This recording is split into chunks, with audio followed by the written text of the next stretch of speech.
Welcome to another great episode right here on ITProTV. You're watching the CompTIA IT Fundamentals show. I'm your host, Ronnie Wong, and today we're diving into a part 2 on basic networking concepts.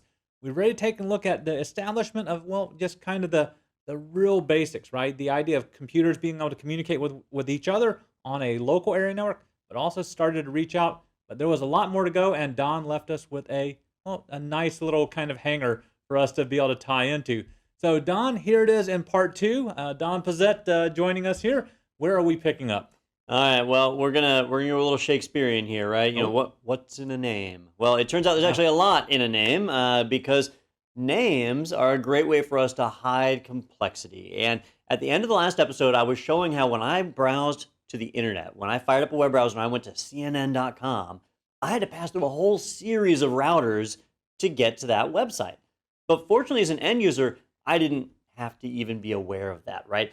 Most people don't even realize that happens. They don't even realize there's an IP address behind the scenes at all. They just type in www.cnn.com, or they do like me and get lazy and don't even type the www, right? And the system just magically figures that out, right? Well, that's all thanks to a system called DNS, or the Domain Naming Service. And that system really makes the internet possible. If we had to deal with IP addresses, most of the people that use the internet today would not be able to use it. It's just too complex. So names are very important. And it's also really useful because there are so many computers all around the planet that there's no way we'd be able to remember all the addresses unless we had simple to remember names. So that's where we're going to be kicking off this episode talking about that. But we do have some other things. We didn't talk about firewalls or sessions, so we're going to talk about those a little bit later in the episode as well. There's a lot of good stuff. All right, so Don, let's pick up on this idea of names. When, like what you said, if I open up a browser and I choose to go and browse to CNN.com, I don't ever have to know about an IP address, but it seems like magic, Don. Is that just stored somewhere on my computer, or is there something else in the background? All right, there is something else out there in the background. In the internet, there is a whole structured environment of naming servers. It starts with what's called a root server, and it branches out into all of these additional servers, so that there are now probably hundreds of thousands of name servers spread around the globe. There's a ton of them. There's 13 that are considered core name servers, and it's not even really 13. It's like 13 clusters, so they end up being quite a few. But those are what are actually handling that translation. And going back to my example from last episode, I've got CNN pulled up here on my computer. And what I did is I typed in my address bar www.cnn.com. Okay, or I can't remember if I typed www. It might have just forwarded me over to it. A lot of sites do that. So this is the site that I'm on. That's a name. It's easy to remember. All right, I want to watch CNN. I type in CNN.com. Here I am. I'm there, right? Meanwhile, in the background, your computer had to do a little bit of work to make that happen. And what it did is it took that name and it figured out what it meant, like what the address was for it. And so we can kind of simulate that. I can use a utility called NSLOOKUP, and I can run that against www.cnn.com. And when I run that, it takes the name and it runs it against a DNS server. And it asks that DNS server, it says, hey, can you tell me the IP address of this server? So it reaches out and it got a response. And it said, CNN is 151.101.57.67. All right, now that IP doesn't necessarily mean all that much to me, right? But my computer can take that and compare it against its own address. Remember, I said in the last episode that I'm on the 10.0 network. So anybody else on the 10.0 network, I can talk directly to them. But CNN, they're starting with 151.101. That doesn't match 10.0. I can't talk directly to them. So I need to go through a router. Well, how do I know about the router? Well, it's got a different name, but this right here, default gateway, right? Default gateway, think of that as like the exit of a network. If there's an emergency and I need to get out, what's my default exit for a building? That's how it is with the router. If I need to get out of this network, here's the way I'm going to go. I'm going to go to this IP. And this IP will normally be your router. And it will be on the same network. See how it starts with 10.0? If you're going to talk to the router, you've got to be on the same network. Otherwise, it doesn't work. So the router will be on the same network as you. And you can reach out to that router. My computer can send the message for CNN. over to the router, and the router will get it, and then the router will send it along. Now, when I talk to the router's on the same network as me. So remember all the other things that I said that worked on a local network. You could yell, you could find people. Well, that works here as well. When I looked at CNN, they were 151.101. I can't broadcast. I can't find them, right?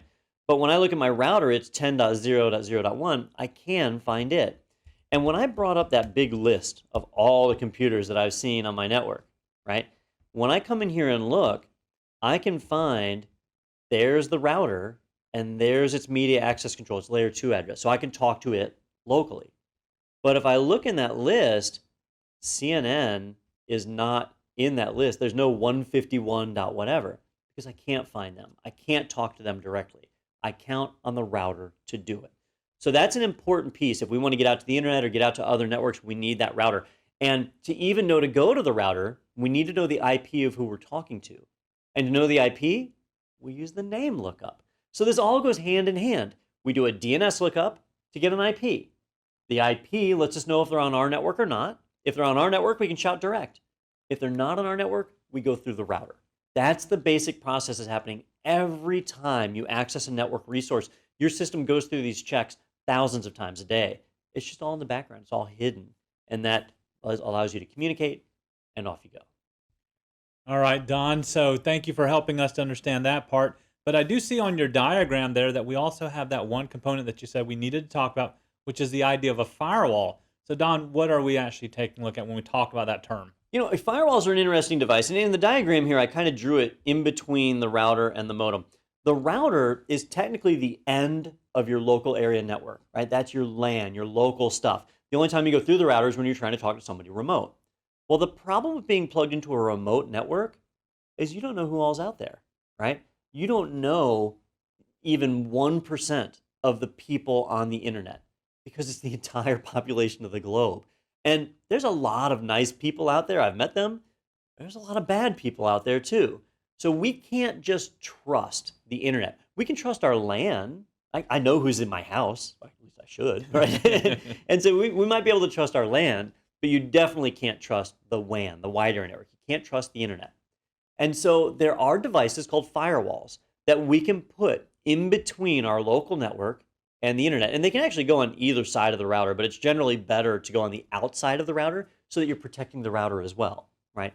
And by putting that firewall in place, it acts as a filter. And the default for most firewalls says that any traffic from the inside is allowed to go out and people can reply. But no traffic from the outside is allowed to come in unless we ask for it. Like our house. Nobody's allowed to come into my house unless I open the door and say, come on in, right? If I don't do that and somebody comes in, they're breaking the law. Computers are the same way. Firewalls are like the door to our network. They prevent people from coming in unless we want to allow them. They used to be an optional thing, and it used to just be big enterprises that had them. But in today's world, they're not even optional anymore. Like everybody should have a firewall in place, and that technology is being built into a lot of other things. When I showed the diagram of a simplified home right here, this wireless router has a firewall built into it. It may not be a very good one, but it certainly has one. And actually, a lot of internet service providers these days, when they provide you a modem, that modem may have a firewall built into it. So, for example, at my house, I have fiber internet through AT&T, and AT&T put a fiber modem in that I then plug into my firewall. I maintain my own firewall. Well, their modem, it had a firewall in it as well, and it was set to block a lot of attacks and things before it even got to me. And for a normal customer, that's great. You don't have to worry about it. You get protected. It's perfect. For me, it was super annoying because I wanted to maintain my own firewall, so I had to go in and disable all that stuff. But for most people, it's just a required piece of a network that you need to protect your system, and a firewall does that. Now, technically, a firewall is a router. Every firewall is a router. There's a few little weird exceptions, but even in those exceptions, they're capable of being routers. So you don't technically need both.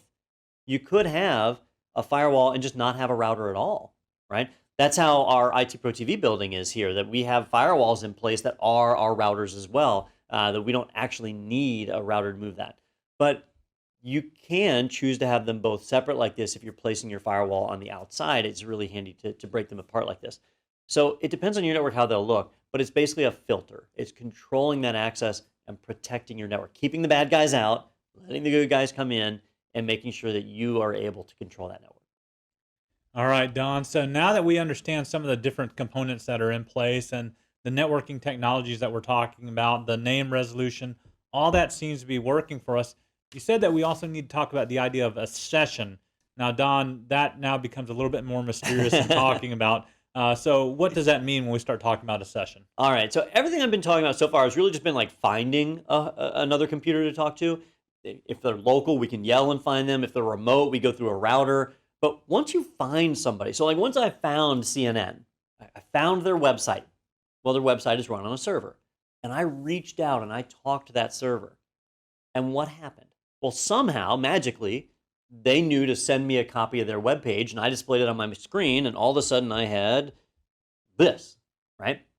Well, all of that, if I accept my little cookie pop up here, all of that happened without me interacting. I just typed in the name, CNN.com, and then a bunch of stuff magically occurred, right?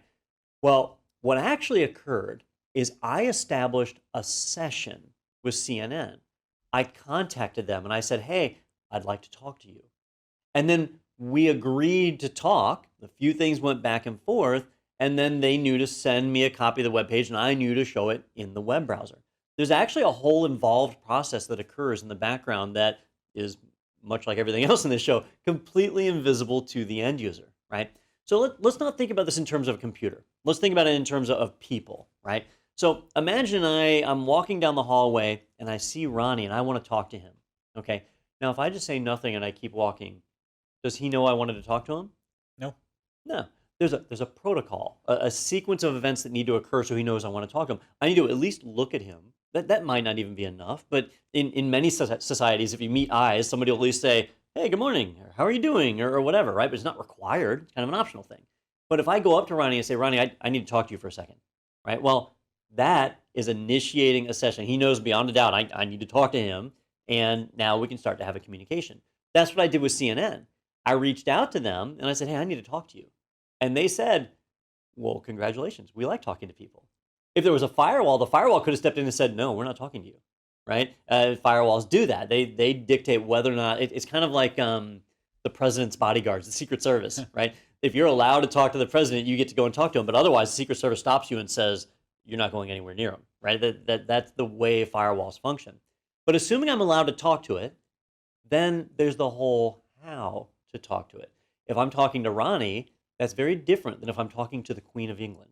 That there may be a lot of procedure and protocol and ritual and other things that has to occur. Or I've known Ronnie a long time. We don't have a lot of protocol and ritual. We do have some rituals, I suppose. But we just kind of shoot the breeze, right? That's how it works. But in computer land, when you're communicating across the internet and you're passing through tons of routers and a lot of systems are involved, it's very easy for communications to get lost in the mix. So when we have a communication, it follows a series of events. It starts as simple as this. We'll pretend like Ronnie's a server and I want to talk to him. And so I say, first off, I have to find Ronnie. So I go through that process of finding him. And then I say, hey, Ronnie, do you have a moment to talk? And I normally would just acknowledge and say, yes, I do. All right. Now, as a human, we would then start talking. We just have one way of talking. Right. But computers actually have more than one way of talking. In the session layer, we have two main protocols that get used. In the first episode, I mentioned TCP/IP, and we talked about IP, Internet Protocol, and IP addresses. We never talked about TCP.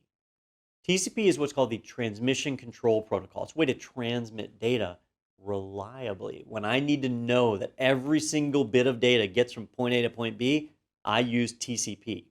There's an alternate to it called UDP, or User Datagram Protocol. It's not reliable. It's called a best effort protocol, where I just try and get data to the other person, but if it doesn't get there, whatever. I gave it my best, right? Two different protocols. So now that I got his attention, he said he's ready to talk. The next thing that I would do is I would need to tell him whether I wanted this to be a reliable communication or a best effort communication. So I might say something like, Ronnie, this is really important. Can I have your undivided attention? I would say, yes, of course you could. And so that would start a TCP session, right? To be able to say that I want to do a reliable session. It's called a handshake. You're both agreeing, you're shaking hands, making a deal and saying, all right, I've got your undivided attention. I'm going to send you some data. I need to make sure you get it, right? And once that process starts, it's actually a fairly convoluted way of talking. It's kind of annoying because it uses a system of me sending data and getting acknowledgments back for everything that I send. So imagine talking to somebody and they have to confirm every sentence that you say. So if I'm talking to Ronnie, I say, Ronnie, here's data 1. Well, thank you for data 1. I am ready to receive data 2. That's what I'd have to do. Ronnie, here's data 2. Thank you for data 2. I'm ready to receive data 3. All right. Here's data 4. I thank you for data 4, and I'm ready to receive data 5. All right. Now, I skipped over data 3. Oh, all right. I forgot. Ronnie said, I received data 2. Yeah. I'm ready for data 3, and I sent data 4, right? What happens? Now, it doesn't mean that I didn't send data 3. Maybe I just, I sent it, but it got lost on the network. I mean, we're going through a bunch of different things, right? So let's repeat that. And if I say, Ronnie, here's data 2. Thank you for data 2. I'm ready for data 3. And then I say, here's data 4. Oh, I don't know where data 3 went. So I am receiving data 4, though. All right. So now we go into what's called a retransmit. He knows that he missed some data. He asked me for data 3. I sent data 4, right? It's a reliable protocol. So it's able to figure out that something was missing. And he can now ask me, would you mind sending data 3 again? And I'll initiate a retransmit. I'll say, yeah, no problem. Sorry, Ronnie, I must not have been speaking clearly enough. So here's data 3. Thank you for data 3. Now I'm ready for data 4. There we go. And so now we move forward. That's how a reliable protocol works. But you see how annoying that was? Like, I would say, here's some data. And then he had to not only acknowledge that he got the data, but he would then have to tell me when he was ready for the next set of data. So when you communicate that way, everything takes twice as long as it should. What should be a fast, easy communication becomes this cumbersome nightmare of a conversation. But when you're sending an email, you want to know the email gets to the destination. When you're posting a picture on Facebook, you want to know that the entire picture gets there on Facebook. When you're buying something on Amazon, you want to know for a fact that communication happened. And so doing a session-based, reliable communication like TCP does is important. And so the bulk of the communications that you do on the internet are done with TCP. And the bulk of the communications you do on your LAN are done with TCP. They need to be reliable. Right? Now, there is another protocol called UDP that I mentioned. And UDP is not reliable. It's called best effort. Okay? And so I'm going to throw out data and just hope the other side gets it. And I'm just going to keep going. Right? So this communication looks a lot different because you don't have the acknowledgement. So if I kind of repeat the process with Ronnie, I would say, hey, Ronnie, I want to talk to you. Do you have a moment? Sure, I have one. All right. I want to send you some data. It's not terribly sensitive, though, so I'm just going to flood it to you. Is that okay? Sounds great. Go ahead. All right, so here we go. Ronnie, here's data 1. Okay. Here's data 2. Oh, yeah. Here's data 3. My. Yeah. Here's data 5. Too fast. Here's data 8. Too fast. Here's data 9. Too much. Now, notice how I'm just ignoring what Ronnie says, right? Well, with UDP, the systems know you're going to get ignored, so they didn't even bother saying it. They just sit there and receive, and that's it. That with UDP, you just keep moving. You don't go back and retransmit something. Now, imagine if you sent 10 emails and 3 of them got dropped. That would be pretty bad, right? You don't which ones got through, which ones didn't. Did they get to the other side? That sounds like a terrible protocol, but it's got a use, and the use is for anything that's live, time sensitive, right? I'm talking about things like voice over IP, phone calls, or streaming video, right? If it's streaming video and it's like a recorded video, then you'll probably use TCP for that because you want to watch it and it'll buffer the movie and all that. But let's say you're watching the Super Bowl. You're watching something live, right? You're watching the World Cup, whatever it is that you're watching. And a player on one end of the field kicks the ball or throws the ball or whatever the sport is involving, right? I think, be careful because when I say football sometimes, then people are like, you don't touch the football when you play football. Anyhow, so the ball's going through the air, right? Each of those frames that are being rendered on screen is something I'm transmitting over the internet. And if one gets dropped, what do I want to stop? And the video freezes. and I reach out to the other side, oh, can you send me that frame I just missed? And they send it to me, and now I start playing. Now the ball starts moving again, right? But now I'm a fraction of a second behind. And if it happens again and again and again, I start getting further and further behind. And maybe I won't notice. Maybe I'm the only person in the room. But if I have 3 TVs that are running, I start to notice really bad. One TV's 5 seconds behind the other TV, and then it gets worse and worse and worse. You don't want that. And the reality is, if the ball was going through the air and all of a sudden it skipped ahead a little bit and kept going, I'd still have the same experience, right? I didn't lose anything for losing that frame. It wasn't sensitive data. It's okay to get rid of that, right? And that's where UDP, User Datagram Protocol, comes in. If you're doing voice over IP, if you're streaming video, if you're listening to internet radio, it's rare that they do retransmits. And UDP is the perfect protocol for that. It's much less overhead, and you're just throwing the data along. Now, as a viewer, this might be the first time you've heard of TCP and UDP. When I went to CNN's webpage, it didn't tell me if it was TCP or UDP. In fact, looking at this, there is no way for me to tell whether it used TCP or UDP. The only hint that I get is right here at the beginning of their server name. So their server is www.cnn.com, and before it is HTTPS, right? HTTPS, that stands for Hypertext Transport Protocol. And Hypertext Transport Protocol Secure. Sorry, the S is kind of important. You don't have to have the S, right? It could be a non-secure page, and you browse to it. But most servers will forward you. Yeah, see, it forwards me to secure anyway. So, but anyhow, that's the protocol I'm using to talk to their server. Now, when I talk to them, that protocol works a certain way. And it's actually that protocol that makes the decision that says, I want to use TCP or I want to use UDP. Most protocols, like this is HTTP, is used for web traffic. There's SMTP, the Simple Message Transport Protocol, which is used for email, for sending email. There's POP, the Post Office Protocol, which is used for receiving email. There's IMAP, the what is it? Internet Message something protocol. Access Protocol. Thank you, Ronnie. Which is used for receiving email. Those are moving data that you need to know gets to the other side. So it's in that protocol where they define we are going to use TCP. And then there's protocols like SIP, which is used for voice over IP traffic.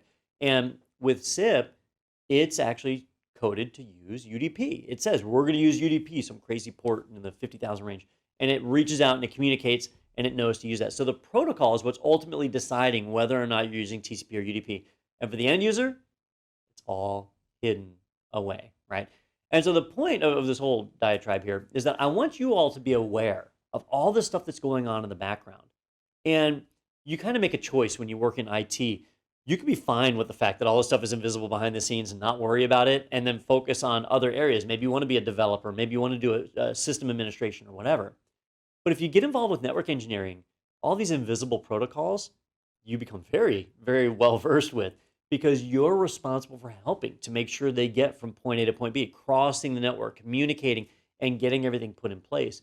And if you're in security, you really have to know these protocols, because you need to be able to identify malicious traffic on your network. You need to be able to string together a series of packets to figure out what's going on, and you've got to understand how those protocols work. So this is important stuff that's all a part of making what would normally be a simplified communication, like this house, where I've got a couple of PCs and a wireless router, actually is something far more involved. All these different pieces of the puzzle, any of which could kind of break a communication, that are all involved with communicating data across the network. All right, Don. Well, thank you again for helping us to understand this piece that we may not have actually seen before or heard about, but this gives you at least a sampling of what you'll actually end up seeing, of course, if you're working in IT in the area of networking as well. So, Don, I'm going to give you the last word on, of course, networking fundamentals here that we've just taken a look at. All right, hopefully what we've seen here has piqued your interest. The majority of what we presented in a non-technical way. I could have fired up a packet analyzer and shown you like TCP packets. It's a little bit of overkill. If you want to learn more, though, if this really sounds exciting to you, the Network Plus series. If you watch our Network Plus series, you'll see a lot of that. CompTIA Network Plus is great at covering that. And then there's other vendors that are involved in this space, like Cisco and Juniper. They all have great programs for really getting involved in networking and learning about the inner workings of it. But if it all sounded super lame and boring, you're not hurting my feelings. There's actually a lot of other cool stuff that's out there, like at the server level and the developer level. So those technologies are out there, things that you want to learn about as well. So, just try and identify the area that you're happy with. I've always found that networking was pretty rewarding to me. All right, well, that makes us a great place for us to go ahead and end this episode then. Signing off for IT Pro TV, I'm your host, Ronnie Wong. And I'm Don Pezet. Stay tuned right here for more of your CompTIA IT Fundamental shows.